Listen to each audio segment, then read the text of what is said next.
In today's video, I'm going to teach you how to structure your Monday.com groups. We'll start on the Monday homepage and build a simple, clean workflow that keeps tasks organized from start to finish.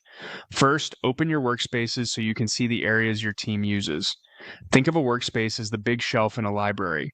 To keep that shelf tidy, add a new folder using the plus button.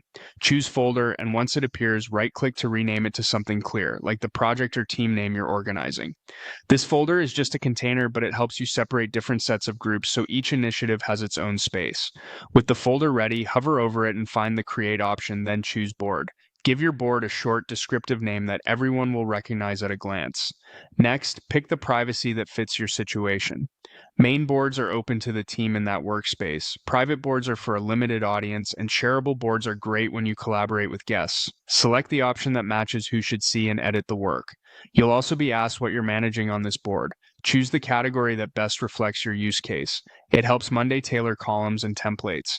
When those details look right, create the board. Now structure the groups on the board so your process is unmistakable. Click the first group title and rename it to Do. This is where new tasks land. Make the next group in progress, which clearly signals what the team is working on right now. Then add a new group and name it Done, a dedicated spot for completed work. These three stages form a straightforward pipeline that's easy to scan, easy to report on, and easy to maintain. A couple of quick tips as you use this setup. Keep group names short and action-oriented so updates are unambiguous. If your work is more complex, resist the urge to add lots of extra groups right away. Start with these three and only expand when you see a consistent need.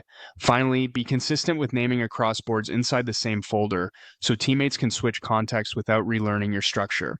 And that's it. You've created a folder, added a board inside it, set the right visibility, and organized your to-do, in progress, and done groups for a smooth, trackable flow.